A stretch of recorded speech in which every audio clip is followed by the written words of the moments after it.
Hello and welcome. My name is Ed Niedermeyer. I am the co-host of the Autonocast and the communications director for Partners for Automated Vehicle Education. I'm thrilled to be here today with two fascinating companies, the leaders of two fascinating companies. First up in Orlando, Florida, Austin Russell, CEO and founder of Luminar. Austin, how's it going? Hey, great to see you. Thanks for having us too. Yeah, I mean, here today in our advanced manufacturing facility in Orlando, the new building we just moved into here. Exciting to have the first Iris units roll off the pilot line here. Great, and we're also joined by Udgard Anderson, CEO of Zenseact. Udgard, welcome. Thank you. I'm down in our lab here in Gothenburg. Apart from a little bit of a throat problem, I'm doing quite well. Austin, could we just start with you and just talk about just what is this announcement? What are you announcing today? Yeah, so after 8-9 years in Luminar's history, I think we've largely been known for producing really the highest performing, cost-effective LiDAR for series production applications and progressing on that to a stage of where we can see this commercialized.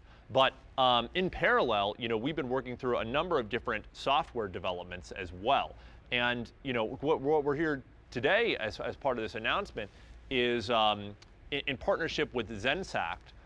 We're launching this full stack solution to be able to now enable, starting with Volvo,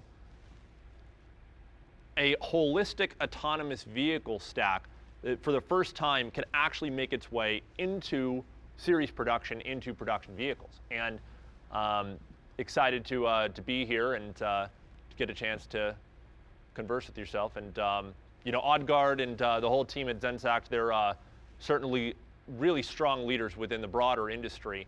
To be able to have an opportunity to work with them is fantastic and really uniquely positioned, but we can talk more about that. Yeah, Udgard, anything else there? Yeah, I mean, we're super excited about this partnership, and we've known each other now for a few years. And basically, we set out to find somebody who could make the best LiDAR that we can put in all our cars. We really believe this is like the next step of safety. And bringing the partnership now to this new level, I think we're really excited to have the full offering. I think it's going to be greatly received when we first deploy it in the Volvo, but also, of course, after that point, expanding above and beyond just the Volvo cars. Yeah. And Udgard, could you explain sort of what is this product? Right, we hear a lot about sort of level 4 robo-taxis that are operating in fleets. We hear a lot about driver assistance in privately owned vehicles. Having actual autonomous drive capabilities in a production vehicle that people can go out and buy is incredible. But sort of where will this be used? What's sort of the domain and the sort of use case for this product? Yeah, I mean, what we develop is like the software OnePilot. It covers everything from, computer vision all the way through decision and control. And basically it's one solution that you can either use as driver support in conditions when the driver needs to be in charge, but also developing towards a highway pilot, which basically unsupervised can drive for you when you're under certain conditions and in highway scenarios. And of course, we won't be able to go exactly everywhere from day one, but we will start and then expand from that point, both in terms of geography, but also in terms of conditions.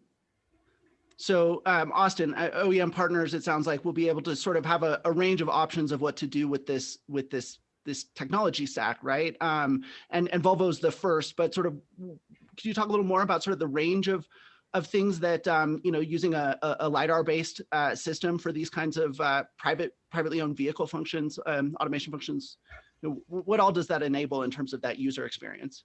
In terms of the capabilities, at the end of the day, as Udgard mentioned, it's all about safety, it's all about autonomy, saving lives, saving time.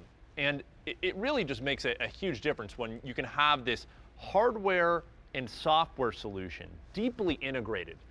There's so many times where you see these different components developed in a vacuum.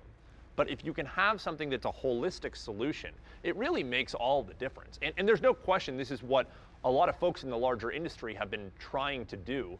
I think the key distinction here is actually, though, starting with the hardware, you have a foundation, you have something that works, that delivers, that isn't just, one day theoretically trying to make the physics work to have a product that meets a spec, but having a real product, an auto-grade system that already meets this spec, that's being deployed into production vehicles, and then powering that and supercharging it with this software that makes the vehicles be able to have substantially greater safety capabilities, as well in parallel, enabling autonomy starting on highways. And that constrained highway autonomy problem, as Odgaard mentioned, Highway Pilot, is key to being able to have a solvable solution in the relative near term.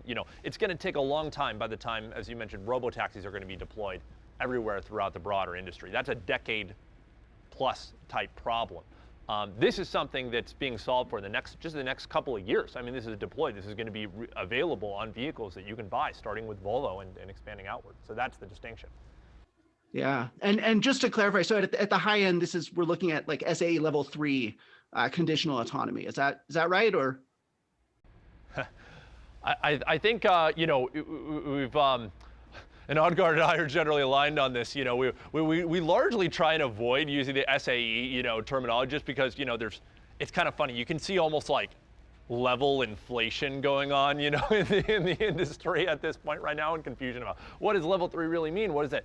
At the end of the day, there's really two modes of driving. One is driver in the loop, the other is driver out of the loop. And the whole point here from an autonomous perspective is to develop driver out of the loop capability. So this would be the first time that someone has a real, truly autonomous car, much less something that you can buy. But at the same time, while everyone is gunning for those types of applications, the safety side and the assisted driving side should not be overlooked, and that's where we're building these, what we're calling proactive safety features, into the broader system to be able to actually start preventing accidents, preventing collisions, preventing deaths, even when the human driver is in the loop. So that's the story. Absolutely. And as someone who works in automated vehicle education, I really appreciate your simplifying it. I think the SAE levels are great for what they are, but sometimes for consumers, it's just important to break it down and make it a little more simple. Totally. And by the way, on that note, technically speaking, the kinds of capabilities from a safety standpoint that we're talking about are like level 0. It's kind of interesting, like that, which gets no attention, normally in the industry. But like even just advancing these basic safety capabilities that people still get in accidents all the time, even with these advanced driver assistance systems. They help incrementally, but they don't prevent accidents altogether, and that's what makes all the difference. And then obviously it goes all the way up to level 4. But again, yeah, glad we can simplify it and clarify it for everyone. Yeah. And Odgaard, can you talk a little bit about why, sort of what LiDAR changes in terms of what you're able to do on your end, and maybe even sort of what co-development sort of work, doing this work together in this kind of tight partnership, what does that enable in terms of the final product?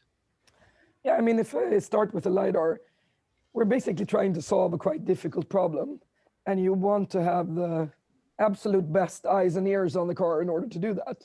And since we're aiming for the highway scenario, we need to drive quite fast, and then you need to see quite far. And LiDAR really fundamentally, and especially working with Luminar and the performance of the Luminar LiDAR, we're able to see 250 meters, which is really what you need in order to make this happen. Yeah, absolutely. So that's really the basic idea behind starting to work with Austin and the team in the first place. And does doing the development work together, once you have that partnership, what does that allow in terms of really being tightly integrated in the development process? I mean, for us, it's a lot, of course, learning between the teams, but it's also about getting speed in the development loop. So basically, now we're deploying with Volvo as the first customer. We have a really speedy development loop, collecting data, getting kind of improvements in, redeveloping, recollecting data, and that just is unbeatable when you can get that machine to work quickly. Yeah. And that speed is especially important when, you know, there's a big difference that I think a lot of people don't always understand between sort of, you know, being out in development, which a lot of autonomous drive technology is, and having sort of test vehicles, versus having something that is really, and Austin, you mentioned the term automotive grade, right? And I think sometimes people don't fully, a lot of people don't fully appreciate sort of how dramatic the difference is between something that is automotive grade qualified and can be sold to private consumers versus something that's out on the streets, you know, with trained engineers behind the wheel, you know, ready to take over if anything goes wrong. Can you just talk a little bit about that distinction and sort of, you know, what sets these two things apart? Yeah, I mean, we have, of course, fundamental experience from our heritage within Volvo, working with active safety systems and deploying them. And it's everything from how you get the software into the car and make sure it's safe for all kinds of production vehicles, but it's also about the user interface and how do you avoid any kind of mode confusion for the user. So they fundamentally know, as Austin mentioned, is the car driving now or am I driving now? Yeah, such an important thing. And Austin, sort of on the sort of under the skin, how different is an automotive grade, you know, system like this from something maybe more experimental that a partner who might be just sort of in long-term development would be putting together? So I think the key distinction here is, you know, ultimately the holy grail in this larger industry is to be able to get into series production with a product. You know, we've successfully done that on the LiDAR side in terms of what we have lined up, you know, with OEMs. But now you have to have the software side come together and work to really have this all play out. And developing an auto grade solution for both the software side equivalently is absolutely critical of being able to, you know, have everything. It starts with everything from the fundamental aspects of the organization and how you can, you know, get this, you know, get your whole company, you know, IATF qualified all the way to all the different specific standards, functional safety systems, you know, ISO standards, and you know, it just goes on and on and on about what you have to do to build this. And the thing is that this is a total transition from kind of the traditional Silicon Valley hacker mentality of let's throw something together, let's make it work, let's just put a bunch of different sensors on a roof rack here. Who cares if it costs $100,000 or isn't, you know, scalable? Let's just make it work at all costs. And that's great for the development cycle of what's needed. But the whole point here, what we're developing is not a development vehicle. This is a real production product. It's production hardware, it's production software. It has to go into a vehicle that's something that people's lives depend on. So that's why it's so important. And this is where, in addition to our team of experts here, where Zenseact really comes into play and shines. You know, I mean, they have over 500, you know, different experts on their team that have deployed software products in series production before. I don't think there's anyone in the autonomous industry that has anything close to that as a track record. You know, generally it's much more focused around the robotaxi side specifically and not having something that goes into a production vehicle. And it really makes all the difference in terms of actually getting something out there. And by the way, you know, it's a complete solution. If you're missing any single, like, no puzzle piece in complete isolation, you know, whether it be hardware, whether it be software, whether it be LiDAR, whether it be, you know, perception, the rest of the full stack here for controls and planning is useful in isolation. It has to be together. So that's what it takes.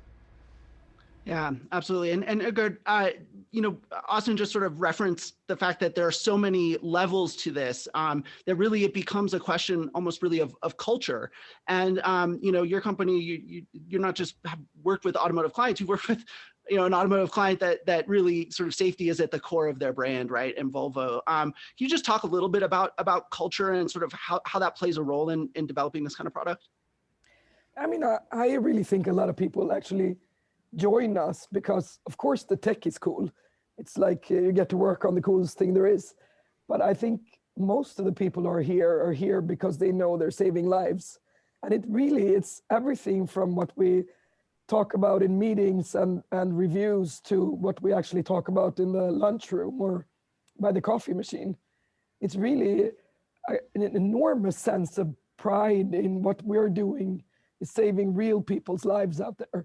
And I think that's why we believe in AD so much, is because it's actually bringing all that tech that both in the unsupervised where the car drives, but also adding all of that safety when somebody is driving is going to be the next big step in safety.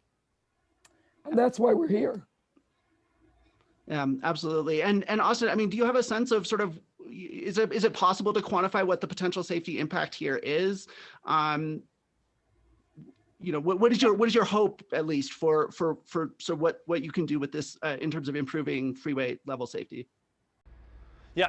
So I'd say there's two different aspects of it. One is kind of safety in a broader capacity, actually beyond highways and freeway scenarios, and then there's autonomy, which starting out applies specifically to the highway and freeways. But but by our simulations, in terms of what can be enabled with this LiDAR and this level of performance that hasn't been seen before in the industry, in an automotive series production application, you're talking up to 7x, safety improvement. That's not 7%. Which would actually be huge on its own, but that's like 7x. I mean, there's still 1.3 million lives lost on the road, every year thereabouts, due to accidents that are totally preventable. It's like 95% of them are just caused by pure human error, that's totally preventable. And that's the thing, is that it doesn't actually take getting to the proverbial drive anywhere, anytime, level 5 autonomy to be able to start saving so many lives. At the same time, for the highway scenarios, of course, in addition to improved safety, this is really the focus around the autonomous launch and the autonomous application and everything that we have here.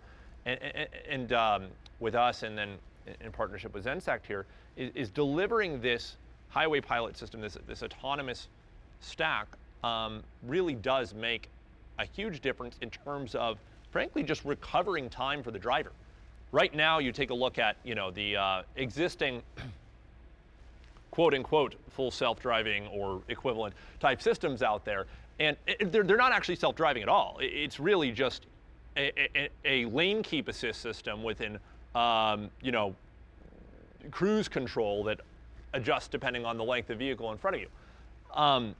The whole point with this is that you don't have to be constantly paying attention, ready to take over the wheel at any given moment in a split second's notice. You can actually take your hands off, eyes off, relax, read a book, use your phone, work on your laptop, watch a movie, take a nap, whatever it may be for a period of time. And this is what is possible. This is what is enabled. And again, starting on the highway scenarios, expanding outwards over time. But it's important to be realistic about how you deploy this, where you deploy this off the bat, and then expand from there. Absolutely. And Agard, one of the other sort of issues we've seen with some of the more popular sort of freeway driver assistance systems too is something you touched on earlier, which is HMI. And particularly, I think driver monitoring has been a really important part of that. You mentioned that this is sort of integrated in what you're doing. How much of it are you all doing on the HMI side versus how much are you leaving to your OEM partners? And is it important to have that piece of it sort of at the really fundamental system level? Yeah, I mean, of course, we work closely now with our first customer, Volvo, and they have quite a lot of data on this because they've done research for quite a long time. And we do know that this is quite important. So while the HMI is always a bit different between different OEMs, it's really important that you don't end up in this kind of confusion about what's going on. Absolutely. And Austin, I mean, so we're announcing this partnership, and the first partner is or OEM who's going to be deploying it is Volvo. But in terms of other, you stated you have aspirations to get others on board as well. Sort of what is your pitch to them in terms of why should they come to you for this? To be frank, Volvo has really demonstrated some very clear leadership, holistically in this space. They're paying attention to the right things. They're paying attention to safety. They're paying attention to getting something into real world series production. This is an actual, not just branded as autonomy, but actually can be driver out of the loop. And that's what's possible to have enabled, and is in series production relatively speaking, right around the corner. So it makes a huge difference. And I think, I mean, when it comes down to what's the pitch here, first and foremost, let's state the obvious. Do you want to have autonomous capabilities, and do you want your customers to get into less accidents? I think the answer on the consumer side is absolutely to both of those, which of course naturally should flow to the OEM side. But the key distinction here, again, is that when thinking about different partnerships in the space, there's no question there's a whole landscape of AV companies, the Waymos, the Cruises, the Argos, the Auroras, like all of these guys out there. But the distinction, again, there's the focus of robotaxis with those kinds of partners, not for production vehicles, for OEMs. And that's why we don't really, us or Zenseact here, as part of this solution, we don't compete directly with those companies. This is an entirely different dimension here that we've been working through to actually build a real business behind this. This is something that's really materializing. Again, it's not a $100,000 roof rack full of sensing systems and setups and software that's an R&D stage. This is a production product that we're going to like a series production with, starting with Volvo, again, very shortly here. So I think that's the key distinction. And when it goes to other OEMs, there's a couple things. One is,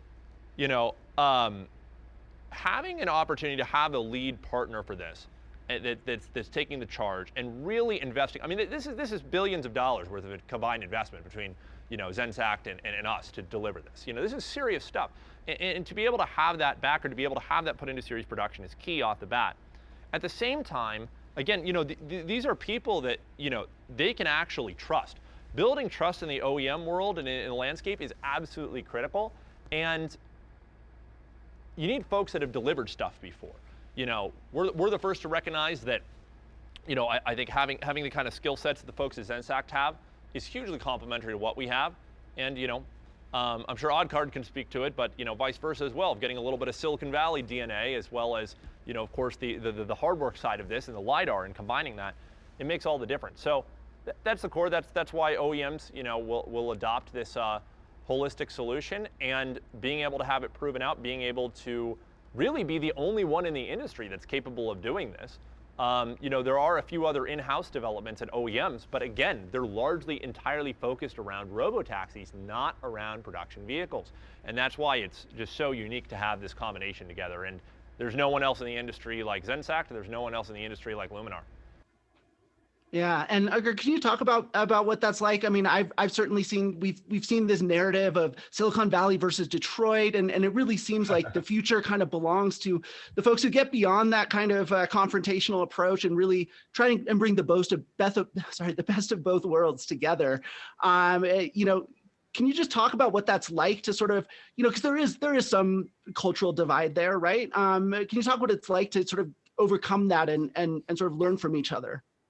Well, I never lived in Detroit, but I used to live in Silicon Valley for a while. So I think there are differences and there are a lot of similarities as well. I think, obviously, we are learning quite a lot from the Luminar team in that dimension. I believe we're also bringing some of our culture, as we talked about before. How do you think about actually getting a vehicle out?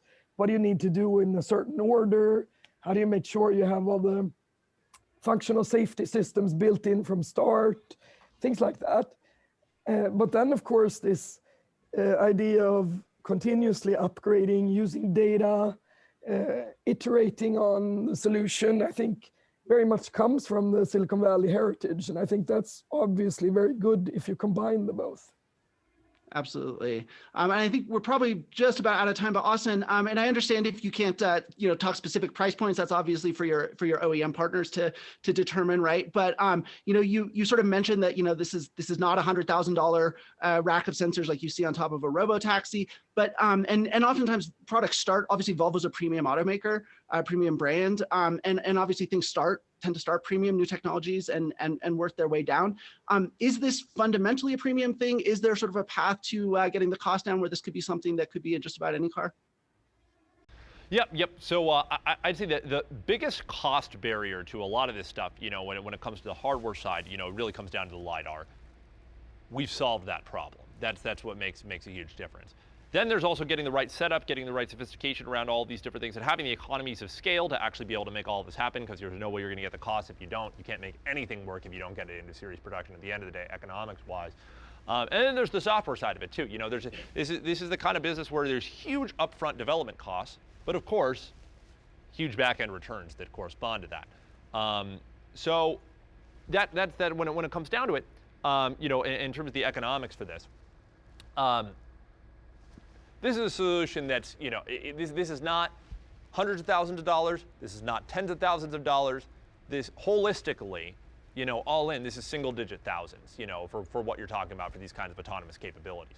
Now, of course, you know, it really just depends on what level of capabilities that you successfully enable, and there's going to be different price points accordingly to, for example, if you have a base case of where you're standardizing it across, you know, a given OEM, for a basic safety level capability, it's going to have a different kind of price point and pricing requirements than it will for, you know, full stack, all-in autonomous capabilities for everything.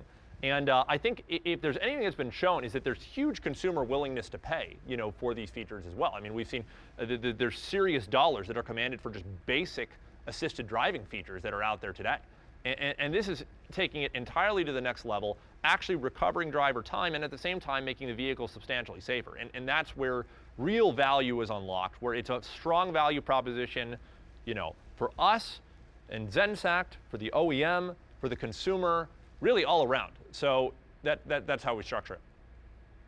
Is that fair to say, Odgaard? Yes. Totally. Great.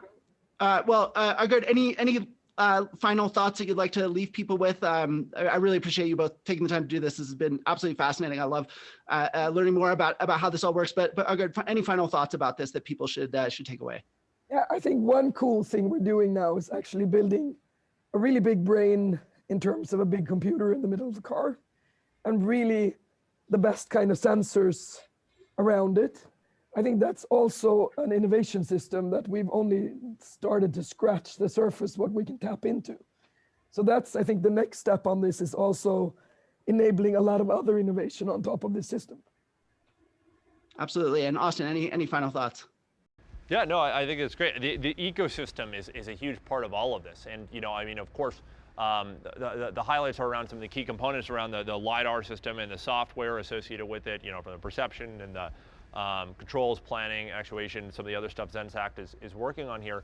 But at the end of the day, it is a broader ecosystem that's being provided, and something that we get to leverage for what's in play with Volvo here, now to the broader industry. I mean, so this is effectively an open invitation, you know, for every OEM, and frankly, a challenge to be able to, can you have something that is dramatically improves safety? Can you deliver autonomy? And now they know where to go. Absolutely. Well, I think that's a great place to leave it. Thank you both, Odgaard Andersen, Austin Russell. Again, thank you for talking me through this. Has been really fascinating. I've learned a lot, and I hope everyone watching has learned as much as I have. Thank you, Ed. Thanks so much, Ed.